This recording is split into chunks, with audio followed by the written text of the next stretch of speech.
ദില്ലിയിൽ ഡോക്ടറെ വെടിവെച്ച് കൊന്നു. കാളന്തി കുഞ്ച് മേഖലയിലെ ജയ്പൂർ നിമ ഹോസ്പിറ്റലിലെ ഡോക്ടർ ജാവേദ് അക്തറെയാണ് രണ്ടാക്രമികൾ കൊലപ്പെടുത്തിയത്. രോഗികളെന്ന വ്യാജേന എത്തിയ പ്രതികൾ ഡോക്ടറുടെ ക്യാബിനിലെത്തി നിറയൊഴിച്ചു. മോദി ഭരണത്തിൽ രാജ്യതലസ്ഥാനത്ത് ക്രമസമാധാനം തകർന്നുവെന്ന് ആം ആദ്മി പാർട്ടി ആരോപിച്ചു.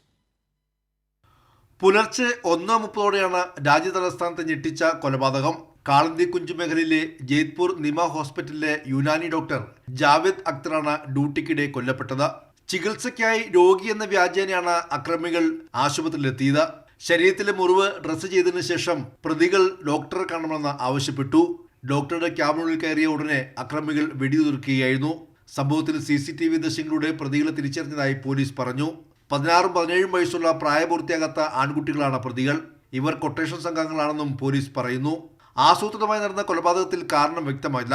പ്രതികൾക്കായി പോലീസ് അന്വേഷണം ഊർജിതമാക്കിയിട്ടുണ്ട്.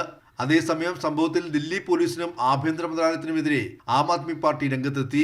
രാജ്യതലസ്ഥാനത്ത് ക്രമസമാധാന നില തകർന്നിരിക്കുകയാണെന്ന് ആം ആദ്മി ആരോപിച്ചു. കൊൽക്കത്തയിലെ RG കർ മെഡിക്കൽ കോളേജിൽ വനിതാ ഡോക്ടർ ഡ്യൂട്ടി സമയത്ത് ബലാത്സംഗത്തിനിരയായി കൊല്ലപ്പെട്ട സംഭവത്തിന് പിന്നാലെയാണ് നടുക്കുന്ന മറ്റൊരു സംഭവവും. ആശുപത്രികളിൽ ആരോഗ്യ പ്രവർത്തകരുടെ സുരക്ഷയ്ക്കായി പാർലമെന്റിൽ നിയമനിർമ്മാണം നടത്തണമെന്നാവശ്യപ്പെട്ട് ഡോക്ടർമാരുടെ സംഘടന ശക്തമായി സമരമുഖത്താണ്. പ്രതിഷേധം തുടരുമ്പോഴാണ് സമാനമായ സംഭവങ്ങൾ ആവർത്തിക്കുന്നത്. കൈരളി ന്യൂസ്, ദില്ലി.